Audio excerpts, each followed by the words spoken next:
Bismillahirrahmanirrahim. Assalamu alaikum. You are watching my YouTube channel 786 English Point and I am Mohammad Shafiq.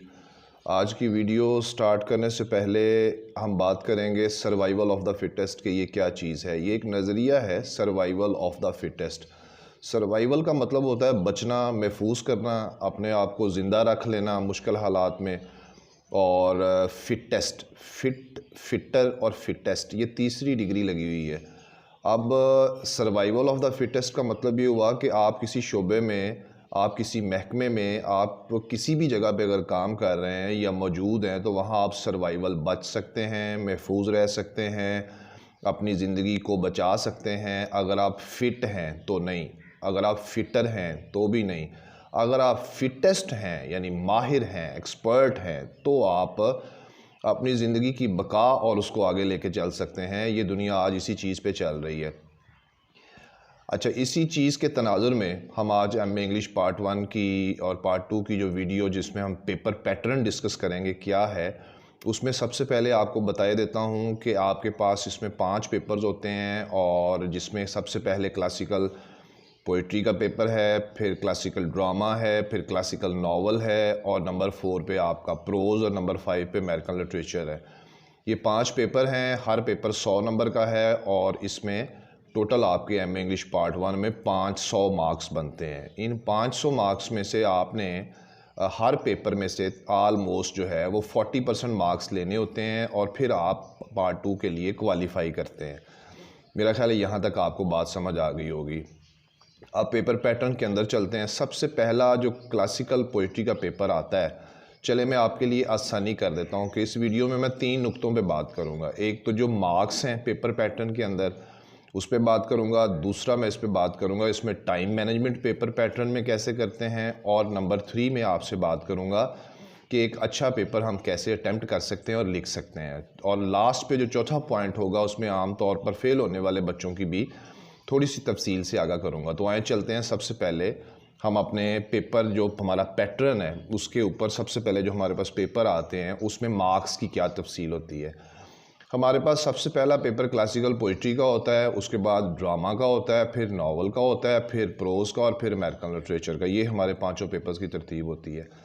जो हमें सबसे पहला classical poetry का paper दिया जाता है वो 100 नंबर का होता है। उसमें सबसे पहला सवाल रेफरेंस टू दी कॉन्टेक्स्ट का होता है जिसमें एक्सप्लेनेशन करनी होती है और उसके बाद उसके नीचे 4 या 5 या 6 सवाल दिए जाते हैं सब्जेक्टिव लॉन्ग क्वेश्चन, और 4 सवाल हमने इसमें से 6 और 7 क्वेश्चंस में से करने होते हैं और 4 सवाल 25-25 नंबर पे डिवाइड करें तो 100 नंबर के बनते हैं।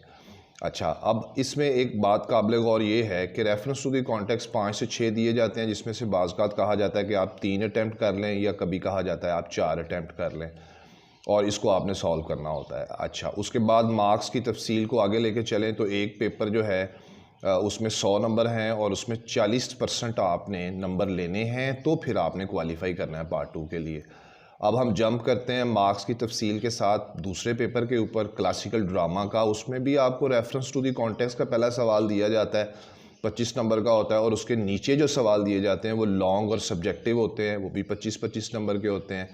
तो इन पहले दोनों पेपर्स के अंदर जो है आपने reference to the context attempt करना होता है और उसके बाद आपके लॉन्ग क्वेश्चन नीचे आ जाते हैं। जब हम आगे जंप करके तीसरे पेपर पे जाते हैं क्लासिकल नावल के ऊपर, तो क्लासिकल नावल में भी कोई रेफरेंस टू दी कॉन्टेक्स्ट नहीं आता। उसमें सीधे सीधे लॉन्ग क्वेश्चंस दिए होते हैं 6, 7, 8 जिसमें से आपने 4 करने होते हैं और 25-25 नंबर का एक सवाल होता है, ये भी 100 नंबर का है। इस पेपर को भी पास करने के लिए आपको तकरीबन 40% मार्क्स लेना ज़रूरी होता है और उसके बाद आपका पेपर नंबर 4 आ जाता है प्रोज़ का। उसमें भी लॉन्ग क्वेश्चन ही होते हैं, वो भी लॉन्ग क्वेश्चन आपने करने होते हैं 4 25-25 नंबर के, वो भी 100 नंबर का होता है। और फिर आपका 5वां पेपर अमेरिकन लिटरेचर का आ जाता है। उसमें भी आपके पास 6 to 7 क्वेश्चन होते हैं और आपने उसमें से करने होते हैं 4 क्वेश्चन जिसमें आपका 100 नंबर का वो पेपर पूरा हो जाता है और उसमें से भी आपने 40 के हिसाब से 40% के हिसाब से मार्क्स लेने होते हैं। ये तो थी हमारी एक छोटी सी तफसील इस हवाले से कि मार्क्स की क्या तफसील होती है 5 पेपर्स में।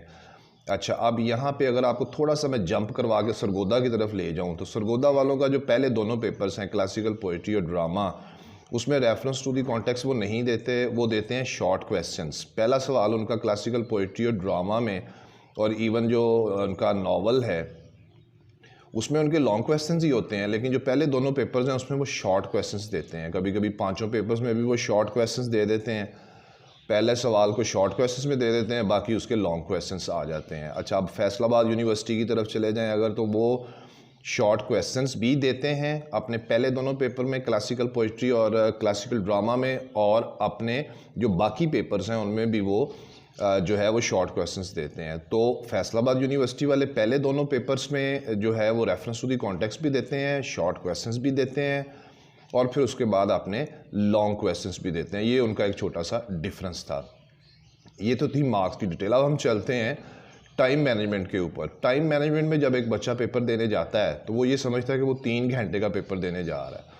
अब 3 घंटे के पेपर में टाइम मैनेजमेंट देखी जाए तो 45 मिनट जो हैं वो एक क्वेश्चन के लिए बनते हैं, और वो बड़ा सफिशेंट टाइम होता है। 45 मिनट में जब एक बच्चा 4 सवाल करता है, 45 को मल्टीप्लाई करें 45 पे, तो ये 3 घंटे बनते हैं 4 सवाल अटैम्प्ट करने के लिए।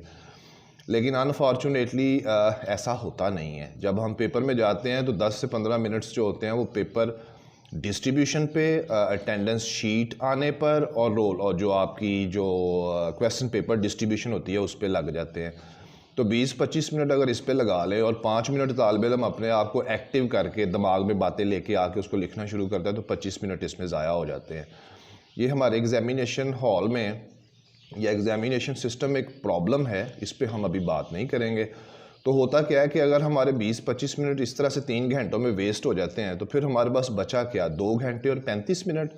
2 घंटे और 35 मिनट में तो हम 4 सवाल अगर करने जाएं तो हमारे पास वो बनते हैं 30 और 35 मिनट एक सवाल के लिए। तो कोई भी बच्चा, स्टूडेंट जादूगर इतना नहीं होता कि वो मैजिशियन है या वो अलादीन का चिराग है उसके पास कि वो 30 से 35 मिनट में एमए इंग्लिश पार्ट 1 का एक सवाल पूरी असाइनमेंट कर सके। ऐसा नहीं होता। तो फिर होना क्या चाहिए, तो वो स्ट्रेटजी उसकी ये है, इसका हल ये है कि आप 40 मिनट कम से कम आपको मिल जाते हैं, आप अपनी एक असाइनमेंट 40 मिनट में पूरी करें। और अगर नहीं पूरी होती हुई नज़र आ रही तो उसको आप छोड़ दें। अगर आपका 1 पेज या 1.5 पेज या कुछ मटेरियल या एक आधा पैराग्राफ रहता है उसको छोड़ दें, और वो जब आप एंड पे अपना पेपर मुकम्मल कर लें और आपको लगे कि आपके पास कुछ टाइम स्पेस बच रही है, तो फिर आके आप उसको कंप्लीट कर लें। और अगर ना बच रही हो तो कोशिश करनी है ना कि आप छोड़ के गए हो उस काम को, तो आपने उसको कंप्लीट करना है। लेकिन अगर आप उसी को चलाते जाओगे तो फिर बाद में आने वाले 3 सवालों में आपको डिस्टर्बेंस होगी। यही मैंने आपको शुरू में कहा कि सर्वाइवल ऑफ द फिटेस्ट। आप बच सकते हैं, आप अपनी ज़िंदगी बेहतर गुजार सकते हैं, कोई भी काम अच्छी तरह से कामयाबी तब हासिल कर सकते हैं जब आप स्मार्ट वर्क करेंगे। तो आपने देखना है कि मैं छोड़ के आया हूँ तो पीछे मैंने आगे जाके टाइम बचा के उसको पीछे आके कवर करना है। अच्छा, फिर उसके बाद 40 मिनट में अगर आप इसको कंप्लीट करते हैं तो बहुत अच्छी बात है, करना भी ऐसा ही चाहिए। फिर उसके बाद ये है उसकी एक टाइम मैनेजमेंट के लिहाज से कुछ डिटेल। अब हम चलते हैं थोड़ा सा और आगे अगले पॉइंट पे, जो तीसरा था कि हम एक अच्छा खूबसूरत तरीन पेपर मार्क्स लेने वाला कैसे अटैम्प्ट कर सकते हैं। उसके लिए तफसील ज़्यादा लंबी है, लेकिन मुख्तसर बता देता हूँ कि एक अच्छा पेपर हम तभी हल कर सकते हैं जब हम अपना क्वेश्चन पेपर में से सबसे आसान क्वेश्चन पहले कर लेते हैं। ऐसा तो नहीं होता कि क्वेश्चन पेपर में हमें कोई भी क्वेश्चन आसान ना लग रहा हो।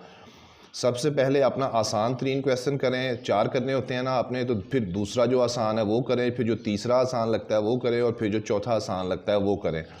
ये तरतीब ज़रूर रखें, इससे काफ़ी ज़्यादा आसानी होती है, आपका अच्छा इंप्रेशन बनना शुरू हो जाता है जब आप आसान तरीन असाइनमेंट पहले कर लेते हैं। ये एक टेक्निक है, फ़न है, और ये मिली भी उसी चीज़ से हुई है कि smart students makes smart planning, तो उसी से ये मिली हुई है, और सर्वाइवल ऑफ द फिटेस्ट से भी मिली हुई है। देखें, मैं ये वीडियो आपकी खैर ख्वाही के लिए, आपकी बेहतरी और कामयाबी में कुछ हिस्सा डालने के लिए बना रहा हूँ। तो वापस आ जाते हैं फिर उसके ऊपर। हैंड राइटिंग का आपको पता है, मैच्योर हैंड राइटिंग होनी चाहिए, अच्छी वाली हैंड राइटिंग होनी चाहिए। और उसके बाद कटिंग आपने नहीं करनी। कोशिश करें कि आप अपनी असाइनमेंट जो है वो कम से कम 10 जो साइड्स हैं ना, यूनिवर्सिटी की 5 शीटें अगर हों तो उसकी 10 साइडें बनती हैं। 10 साइडों की लेंथ हो आपकी असाइनमेंट की, और आपकी कोटेशन हर पेज के ऊपर एक कोटेशन छोटी हो या बड़ी हो ज़रूर मौजूद होनी चाहिए। उसके बगैर इंप्रेशन बहुत अच्छा नहीं पड़ता। अच्छा, ये तो थी हमारी एक बहुत अच्छा पेपर देने की सिचुएशन। अब बहुत से बच्चे फेल क्यों हो जाते हैं? देखें, ये एक मायूस कुन सा नुक्ता है, उदास कर देने वाला, लेकिन थोड़ी सी बात कर लेना ज़रूरी है। इसकी वजह ये है कि हमने 3 महीने या पूरा साल जो है, जब हम किसी क्लास को पढ़ते हैं, तैयारी करते हैं सिलेबस की, तो हमने 3 घंटे बैठ के कभी पेपर नहीं दिया होता। जिस वजह से होता ये है हमारे साथ कि जब हम पेपर देने जाते हैं तो 1-1.5 घंटे के बाद हमारे जो मस्कुलर स्ट्रेच है, हमारे असाब और पट्टे खिंच जाते हैं, जिस वजह से हमारे दिमाग से वो बातें जो मटेरियल याद करके गए होते हैं उसको लिखने में प्रॉब्लम आना शुरू हो जाती है, जिस वजह से हम डिस्टर्ब हो जाते हैं और हमारी असाइनमेंट भी ख़राब हो जाती है और हमारा दिल भी नहीं कर रहा होता लिखने को, हमारा मूड भी ख़राब हो जाता है, हमें चिड़चिड़ापन भी महसूस हो रहा होता है। ये मैं एक नफ्सियाती सा तजज़िया आपको बता रहा हूँ। इससे बचने का तरीका ये है। फिर उसके बाद आपने ये भी देखा होगा कि बहुत से बच्चे जो होते हैं वो अपना पूरा पेपर भी नहीं करके आते। उसकी वजह ये है कि टाइम मैनेजमेंट नहीं होती।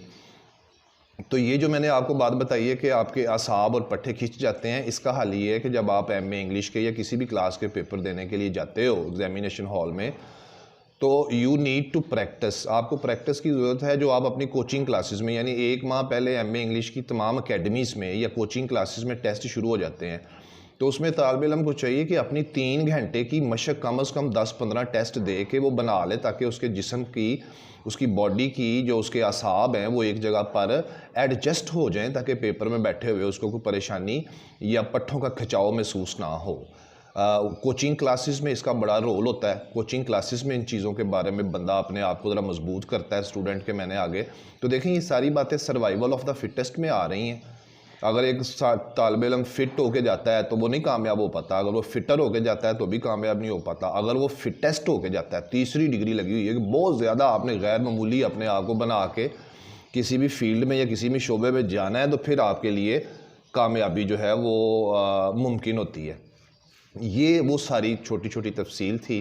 फिर उसके बाद आखिर में मैं यही कहूँगा कि मैं आपके लिए मतलब दिल से मेरी दुआ है, आप इन कवानीन्स को, इस तरीक़ों को, इन टेक्निक्स को आप ज़रूर फॉलो करें।